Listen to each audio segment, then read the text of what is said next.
don't think he minds, do you? Father loves to lose. Hello, everyone, and welcome to a special edition of the Hacking Humans podcast, an occasional series we call Hacking Humans Goes to the Movies. I'm Dave Bittner, and joining me is my CyberWire colleague, Rick Howard. Hello, Rick. Hey, Dave. Glad to be here. On this show, Rick and I look at some of our favorite clips from cinema and television, clips which demonstrate some of the scams and schemes that Joe Carrigan and I talk about on the Hacking Humans podcast. We've got some fun clips to share this week, so stay tuned. We'll be right back after this message from our show sponsor. Let's pause here for a word from our sponsor, Keeper. Imagine this scenario. You're out of the office unexpectedly, and a colleague pings you because they need access to some system you have credentials for. Now, our listeners would never send passwords over email or Slack, but what about your coworkers? How many organizations out there are sending logins back and forth in plain text? Worse yet, how many just store all their logins on a shared spreadsheet? We all know that human errors are the biggest threat to your organization's security, but did you know that weak or stolen passwords account for over 80% of all data breaches? There are tools out there that allow you to share credentials, set access permissions, and monitor the dark web for stolen logins. Keeper Security's enterprise password management platform does just that. Keeper locks down logins, payment cards, confidential documents, API keys, and database passwords in a patented zero-knowledge encrypted vault. And it takes less than an hour to deploy across your organization. Sign up for a Keeper free trial for your organization today and get a free 3-year personal plan. Stop sharing emails and spreadsheets with keys to the kingdom. Get started by visiting keepersecurity.com/hackinghumans. And we thank Keeper Security for sponsoring our show.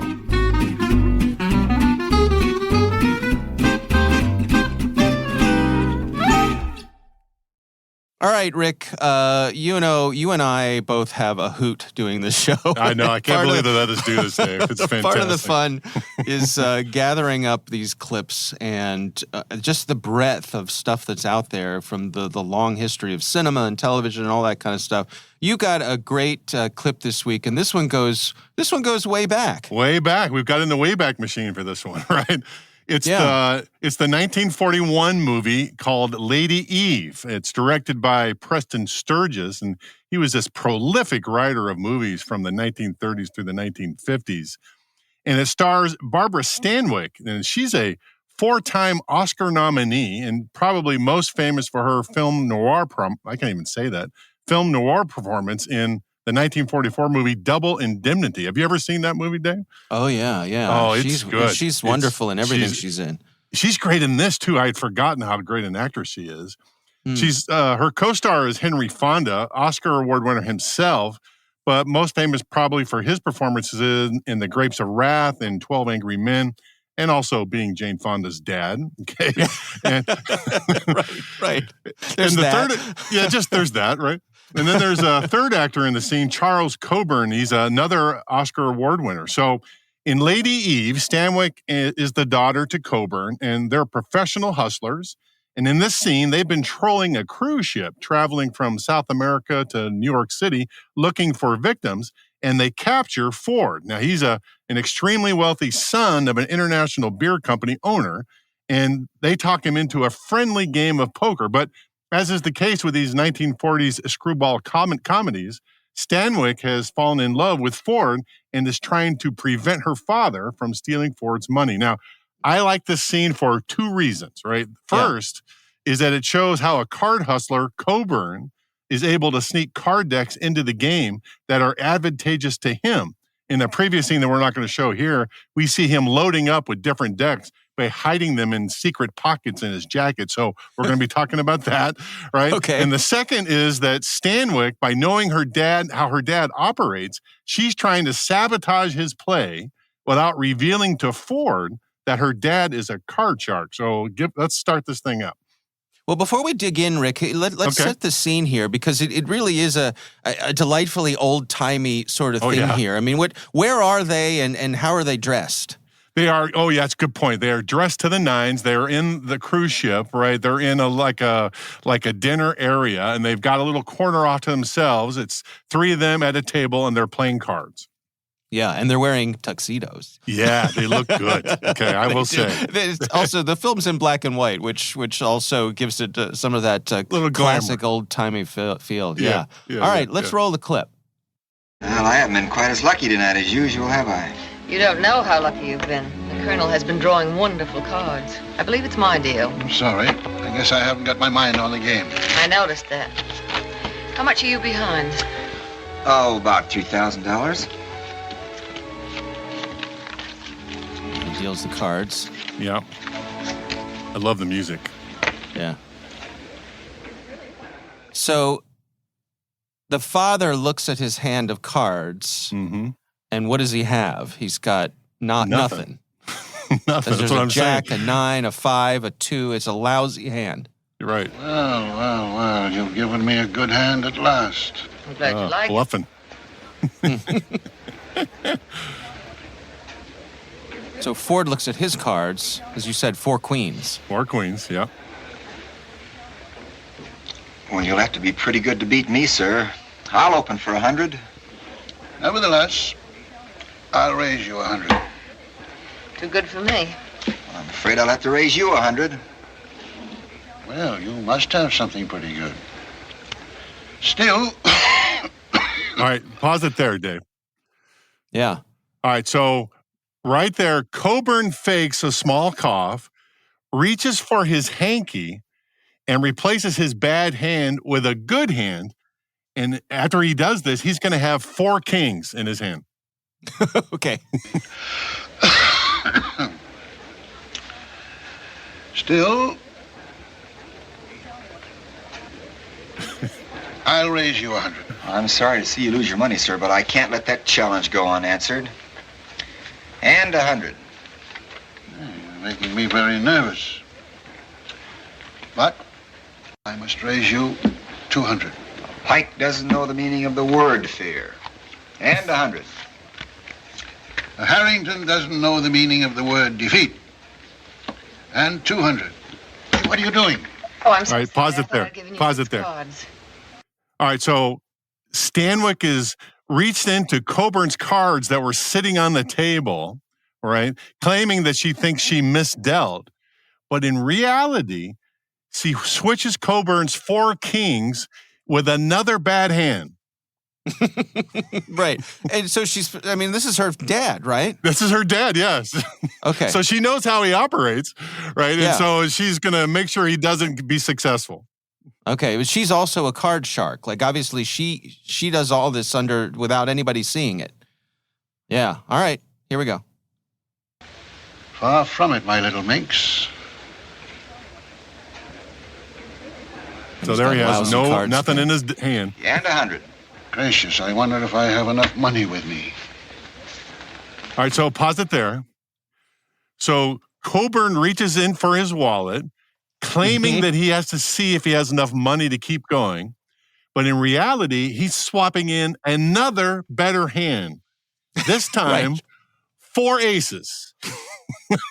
I love it. Right. So Coburn has placed good hands Yes. of cards all over his person. All over, yeah. He's Okay, ready for any Right, and now- eventuality. And he's got 4 aces now. Oh, yes, Yeah. plenty.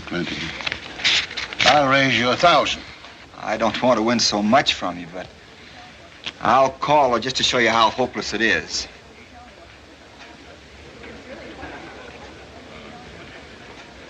Cards? Not unless you have another queen, which I doubt. I'll see what I can do. All right, pause it there. That. All right, here's what she does. This is the coup de grace, Dave. Right? Yeah. Yeah. Stanwyck shows the next card in the deck, which she shouldn't do. It's the 5th ace. All right, so that means Coburn can't show his hands because he'll blow the whole thing. Mm-hmm. So he has 4 aces. Yep. Which, and she has a 5th ace, which is impossible, right? It's A impossible, deck of cards right. should have so the jig if is he up for the father. Yeah, if he claims to win the hand, they're going to call it a misdeal because there's 5 aces on the table. I see. How about All right. that? I thought at least one of you had 4 aces. I'll check Of my course 4 you did. queens, sir. What have you? I regret to say that I was bluffing. So he Spare me folds. the shame of showing you on what. Oh, Right. So, I'm yeah. embarrassed. Explain what Maybe I he should have just laid did my there, cards Rick. down. So he realizes that she's got him, okay, that he can't show his hand. So he says, I was bluffing, and he refuses to show his hand to Ford and loses Right. all that money that's on the table. All right. So let's talk about this for a second. He tries two tricks to get better hands, which he's successful at. His daughter foils him in every case, right? And then eventually lets Ford win, who's oblivious to everything going on at the table. Yeah. No idea that all of this family intrigue is happening right next to him. It's fantastic. I love it. All right. Let's watch the rest of the clip. Shame of showing you on what. Oh, say, I'm embarrassed. Maybe I should have laid my cards down. Oh, you don't think he minds, do you? Your father loves to lose. I'm sure he does. Oh man, I love these old movies. They're just delightful. The 40s screwball comedies, I'll watch them all the time because they're just mindless but fun and lightweight and just entertaining. So count me in. Yeah. After I watched this clip, I was curious. I went and looked up because at the beginning of the clip, Henry Fonda says that he's down about $2,000. Yeah. $2,000 in 1940 is about $40,000 now. Okay, so when these guys are putting $100 bets down, there's some a money lot of there. money. Yeah, it's like $2,000. Yeah. There's another scene later where they're playing again and they're throwing $30,000 around. All right, so it's like, gee, Wow. man, those are wealthy people, and that's what the 40s movies were. They were about the poor people being able to watch what the wealthy set is doing and trying to get some entertainment out of that. And I think that's why they did so well. Right. Oh, I miss the days of going out in yes. your tuxedo, your evening jacket, Nowadays, we're lucky if we go out in a clean T-shirt, right? I was going to say, since the pandemic, I'm lucky to have pants on. All right, so Yeah, absolutely. All right, well, that is a good clip, and we will have a link to the YouTube version of that clip in the show notes. We hope that you'll check it out. Also, it's fun to watch along while you listen to the show, so maybe you want to do that as well. Sure. My clip this week comes from the hit TV show Better Call Saul. Yeah. Rick, have you watched this series? I have not watched it all the way through, so I'm still hold me for spoilers. But yeah, I love it. Just love it. Okay. Yeah. So the show Better Call Saul is a spinoff from the show Breaking Bad. Bob Odenkirk plays a slimy lawyer named Saul Goodman. And Better Call Saul, he's perfect in the role. In Better Call Saul, we see the origin role of the Saul Goodman character, whose real name is Jimmy McGill. And he starts off in this series as a small-time con man. In fact, he has the nickname Slippin' Jimmy because he uses slip and fall injuries to scam property owners out of their money. In this series, we follow Jimmy as he sets his sights on becoming a lawyer. And part of that is he wants to impress his older brother, who is played by the great Michael McKean, who you probably know as he was Lenny on Laverne and Shirley with Lenny and Squiggy. He was also David St. Hubbins in This Is Spinal Tap, one of my all-time classic favorite movies. Yeah. So much of this show centers on Jimmy's desire to go straight and be a legit lawyer, but he just can't resist the pull towards the thrill of the scam, right?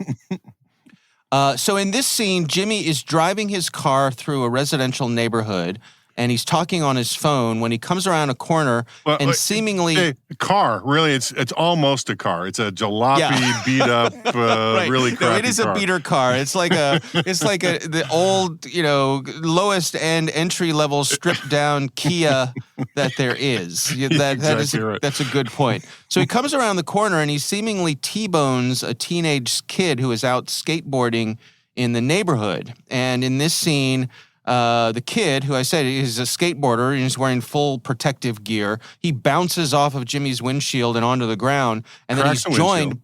Yeah, cracks the windshield, and then he's joined by another skateboarder who claims to be his brother. Let's watch the clip. Well, run it again. Well, no. It's paid up. Run it again. Oh, there he goes. Yeah, he hit the windshield. All the way across. Okay, that's a good one.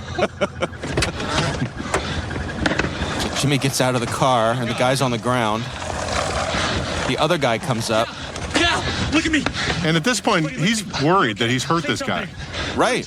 I did. What did you do to my brother? What did you look where you're going? I was making a turn. He came out of nowhere. You freaking hit him, man. You ran him over. You ran over my brother. I got the whole thing on video. It was an accident. It was an accident. He didn't mean to. Oh, it's broke. It's broke. It's my leg. Broke his leg. He amps it up a little bit there. Breaking people's legs. Okay. Somebody call the cops. Don't call the police. Don't call the police. Don't call the police. Don't call the police. Don't call him myself. Don't call him. I'm doing it myself. Don't call the police. Don't call the cops. No. How are you going to fix this? What are you going to do to make things right? I love that look. Yeah. When he figures Light bulb it out. goes off. What can I do to make it right?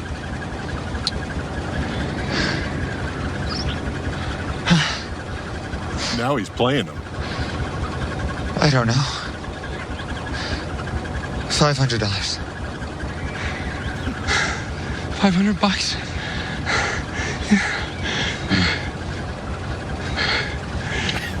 Ow! What the hell, man? He starts kicking the guy on the ground. I'm going to give you a 9.6. Kicks him right where his broken leg was supposed to be. Victim.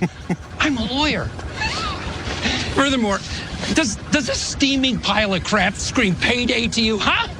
The only way that entire car is worth $500 is if there's a $300 hooker sitting in it. Now, let's talk about what you owe me for the windshield.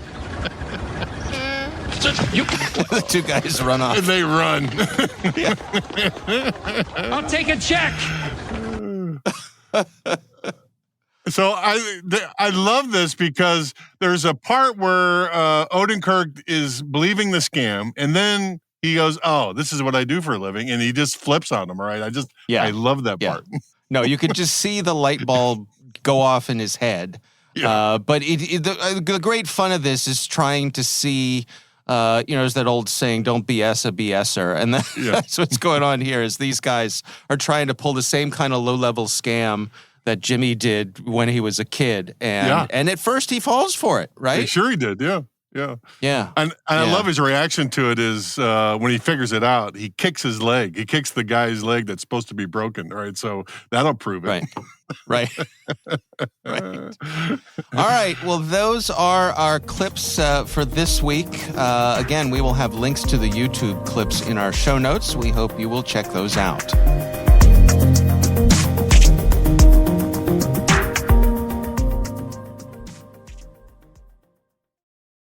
We want to thank our sponsor, Keeper Security, for helping make this episode possible. Cybersecurity starts with password security.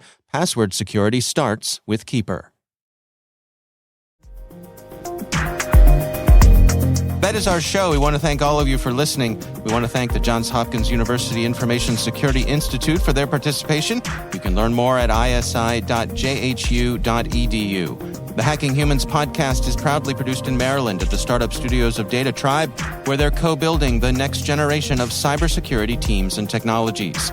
Our senior producer is Jennifer Iben. Our executive editor is Peter Kilpie. I'm Dave Bittner. And I'm Rick Howard. Thanks for listening.